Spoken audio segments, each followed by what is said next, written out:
आज हम डिस्कस करेंगे reaction of Grignard reagent with methanol and ethanol के ग्रिग्नार्ड रिएजेंट मिथेनॉल और इथेनॉल के साथ किस तरह से रिएक्ट करता है। ग्रिग्नार्ड रिएजेंट मैं यहाँ पे लिख लेता हूँ, जैसे इथाइल मैग्नीशियम ब्रोमाइड है हमारे पास, क्या है जी ये ग्रिग्नार्ड रिएजेंट है। सबसे पहले हम इसका रिएक्शन देखेंगे मिथेनॉल के साथ। ठीक हो गया, मिथेनॉल या फिर हम इसको फॉर्मल्डिहाइड भी कहते हैं। मैं यहाँ पे इसका फार्मूला लिख लेता हूँ। ये हमारे पास इसका फार्मूला आ जाता है और इसको हम कॉमनली जो है वो फॉर्मल्डिहाइड भी कहते हैं। तो मैं यहाँ पे लिख लेता हूँ फॉर्मल्डिहाइड। तो इसके साथ जब ये रिएक्शन करेगा ग्रिग्नार्ड रिएजेंट तो हमारे पास क्या प्रोडक्ट आएगी, इस पे आज हम बात करेंगे। इसके अलावा हम इथेनॉल की भी बात करेंगे। सबसे पहले हम देख लेते हैं फॉर्मल्डिहाइड के साथ इसका रिएक्शन किस तरह से होता है। यहाँ पे अगर आप देखें तो ये जो इथाइल ग्रुप है, अगर इधर मैं यहाँ पे बात करूँ, ठीक है, इस पे पार्शियल नेगेटिव चार्ज है, जो कि कार्बन ज़्यादा इलेक्ट्रोनेगेटिव है देन मैग्नीशियम।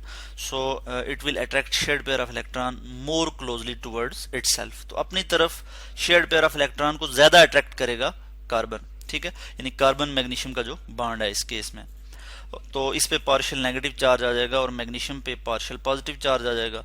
इसी तरह यहाँ पे ब्रोमीन जो अटैच है इसके साथ, तो इस पे पार्शियल नेगेटिव चार्ज होगा, क्योंकि ये भी क्या है, ज़्यादा इलेक्ट्रोनेगेटिव है देन मैग्नीशियम।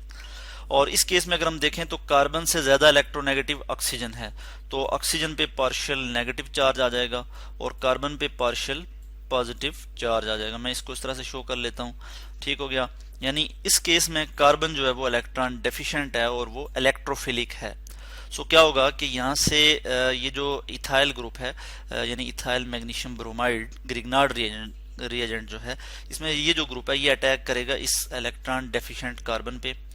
इसको मैं इस तरह से शो कर लेता हूँ कि यहाँ से जी ये अटैक करेगा इस कार्बन पे, या फिर मैं इस एरो को अगर इधर से शो कर लेता हूँ कि ये वाला पार्ट जो है वो इस पे अटैक करेगा। और अब क्या होगा, ये वाले इलेक्ट्रॉन जो है ये आगे शिफ्ट हो जाएंगे, यानी ऑक्सीजन पे शिफ्ट हो जाएंगे। बल्कि इसको मैं इस तरह से शो कर लेता हूँ कि ये वाले इलेक्ट्रॉन जो है वो इस ऑक्सीजन पे शिफ्ट होंगे, पेयर ऑफ इलेक्ट्रॉन जो कार्बन और ऑक्सीजन के दरमियान शेयर है। और ऑक्सीजन क्या करेगा फिर आगे, ऑक्सीजन जो है वो फर्दर इस मैग्नीशियम पे, यानी जब यहाँ से बॉन्ड टूट जाएगा, ठीक हो गया, यानी यहाँ से जब बॉन्ड टूट जाएगा तो मैग्नीशियम पे प्लस चार्ज आ जाएगा, तो ये फिर इस पे जो है वो अटैक कर लेगा, पेयर ऑफ इलेक्ट्रॉन इसको देगा और फिर इस तरह से जो है वो बर्निंग करेगा। अब हम नेक्स्ट देख लेते हैं ये रिएक्शन किस तरह से होगा। In the presence of ether ये रिएक्शन होता है, तो मैं यहाँ पे लिख लूंगा ईथर, ETHER ईथर। और हमारे पास प्रोडक्ट क्या आ जाती है, मैं यहाँ पे प्रोडक्ट लिख लूंगा, बल्कि प्रोडक्ट को मैं जो है वो नीचे लिख लेता हूँ।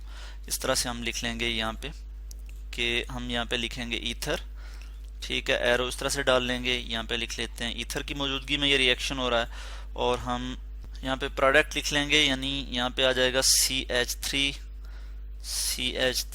CH2। उसके बाद ये हमारे पास कार्बन आ जाएगा।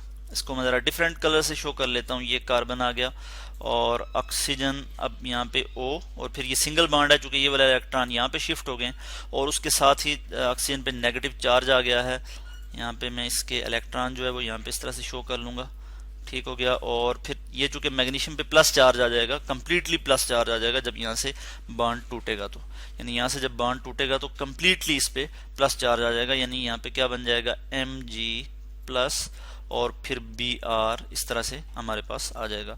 तो इसमें आप देख सकते हैं कि अब कार्बन और ऑक्सीजन का सिंगल बॉन्ड है और फिर ये बॉन्ड जो है फर्दर इसके साथ जो है वो आगे मैग्नीशियम के साथ है, और फिर यहाँ पे क्या होगा, दो हाइड्रोजन अटैच होंगे इसी तरह से।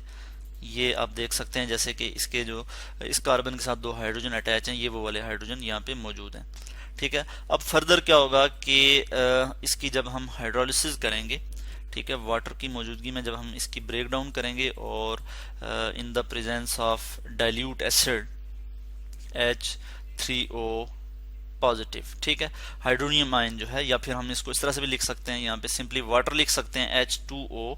और चूंकि एसिड क्या करता है, प्रोटॉन डोनर होता है, वाटर में जो है वो प्रोटॉन देता है, तो यहाँ पे हम जस्ट यहाँ पे इस तरह से H पॉजिटिव भी लिख सकते हैं। तो अब हम नेक्स्ट देख लेते हैं कि इस केस में हमारे पास प्रोडक्ट क्या आ जाएगा।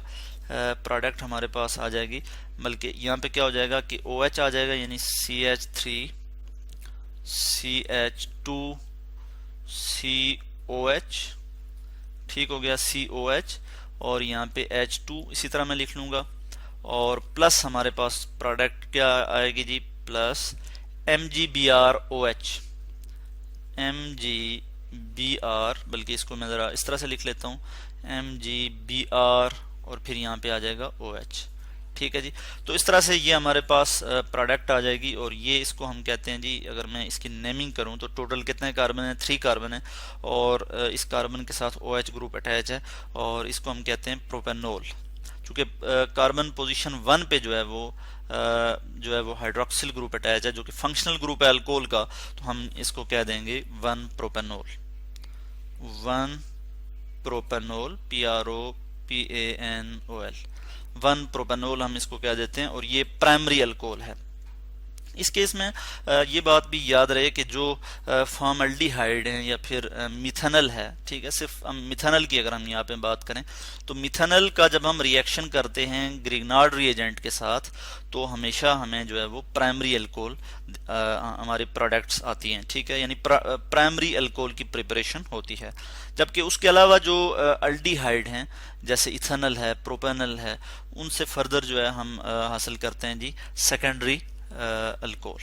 तो हम अब इथेनॉल का रिएक्शन देखेंगे जी अल्काइल हैलाइड के साथ।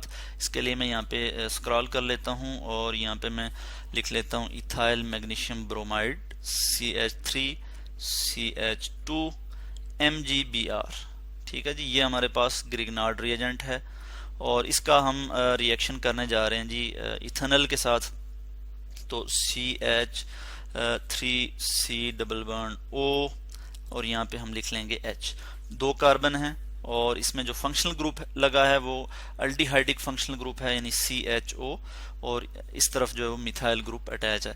तो अल्डिहाइड के लिए हमें पता है कि हम जो है वो क्या करते हैं, हम उसके नाम, जब हम नेमिंग करते हैं तो उसके नाम के आखिर में जो सुफिक्स लगाते हैं वो AL लगाते हैं। ठीक है, टोटल कितने कार्बन हैं, 2 हैं, तो इथेन, ALL आगे लग जाएगा, इथेनल। ठीक है, तो इसी तरह से अब हम देखते हैं कि ये रिएक्शन किस तरह से होगा। अब हमें पता है कि ये कार्बन और मैग्नीशियम का ये जो बॉन्ड है ये पोलर है, यानी कार्बन ज़्यादा इलेक्ट्रोनेगेटिव है तो इस पे पार्शियल नेगेटिव चार्ज है, और मैग्नीशियम पे पार्शियल पॉजिटिव चार्ज है, और इस ब्रोमीन पे पार्शियल नेगेटिव चार्ज है। तो एज अ न्यूक्लियोफाइल के तौर पे एक्ट करेगा जी ये जो कार्बन है ये इथाइल ग्रुप है, और यहाँ पे चूंकि ये कार्बन इलेक्ट्रॉन डेफिशिएंट है, इस पे पार्शियल पॉजिटिव चार्ज है। ठीक है, यानी हम इसको कह सकते हैं ये इलेक्ट्रोफिलिक है, इसको इलेक्ट्रॉन की ज़रूरत है। इसी तरह यहाँ पे जो ऑक्सीजन है ये ज़्यादा इलेक्ट्रोनेगेटिव है, इस पे पार्शियल नेगेटिव चार्ज है, ये शेयर्ड पेयर ऑफ इलेक्ट्रॉन को अपनी तरफ ज़्यादा अट्रैक्ट कर रहा है। तो इस केस में क्या होगा कि यहाँ से ये अगर न्यूक्लियोफाइल के तौर पे एक्ट करेगा और इस कार्बन पे अटैक करेगा, और यहाँ पे हम देख सकते हैं कि चूंकि ऑक्सीजन के पास भी पेयर ऑफ इलेक्ट्रॉन मौजूद है, तो जैसे ही यहाँ से ये बॉन्ड टूटेगा तो इधर क्या क्या हो जाएगा जी कि मैग्नीशियम पे ये अटैक कर लेगा इस तरह से, और हमारे पास जो प्रोडक्ट आ जाएगी वो क्या आएगी, हम यहाँ पे लिख लेते हैं रिएक्शन कंडीशन के ये ईथर की मौजूदगी में ये रिएक्शन होता है, और हम इसी तरह लिख लेते हैं CH3CH2। आगे फर्दर ये बॉन्ड बना लेगा इस कार्बन के साथ। आगे हम देख लेते हैं C कार्बन, और फिर यहाँ पे ऑक्सीजन, ये कार्बन मजीद बॉन्ड बना रहा है CH3 के साथ, और यहाँ पे एक हाइड्रोजन भी मौजूद है, ये वाला हाइड्रोजन, और ऑक्सीजन पे अब नेगेटिव चार्ज आ जाएगा। ठीक है, चूंकि यहाँ से ये वाला इलेक्ट्रॉन, पेयर ऑफ इलेक्ट्रॉन जो है ये यहाँ पे शिफ्ट हो गया है। तो अब हम देख सकते हैं कि ऑक्सीजन किसके साथ बॉन्ड बना रहा होगा, यानी MgBr।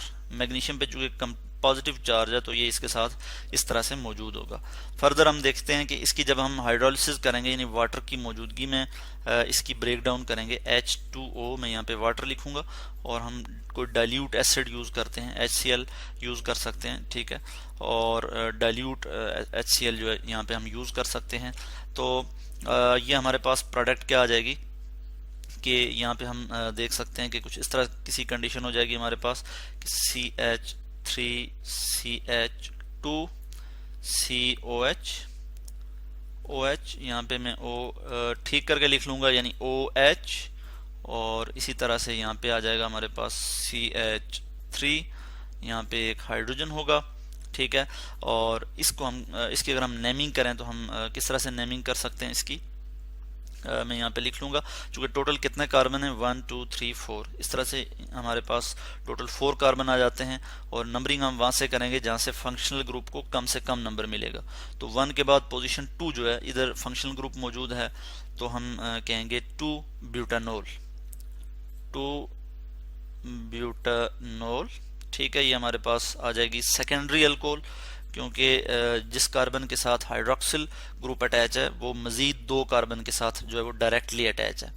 ठीक है, तो ये हमारे पास सेकेंडरी अल्कोहल आ गई। प्लस इसके अलावा और क्या प्रोडक्ट हमारे पास आएगी, मैं वो यहाँ पे लिख लूँगा, MgBr OH, इस तरह से ये हमारे पास जो है वो प्रोडक्ट आ जाएगी। तो हमने देखा कि इथेनॉल ने जब रिएक्ट किया अल्काइल हैलाइड के साथ, तो हमारे पास जो प्रोडक्ट आई वो आई सेकेंडरी अल्कोहल। ठीक है, 2 ब्यूटानोल क्या है, ये सेकेंडरी अल्कोहल है। और फॉर्मल्डिहाइड के केस में हमारे पास क्या प्रोडक्ट आई जी, फॉर्मल्डिहाइड के केस में, या मिथेनॉल जो कि इसका आयुपैक नेम है, इस केस में हमारे पास जो प्रोडक्ट आई वो प्राइमरी अल्कोहल आई। तो इस तरह से आज हमने डिस्कस किया reaction of Grignard reagent with methanol and ethanol।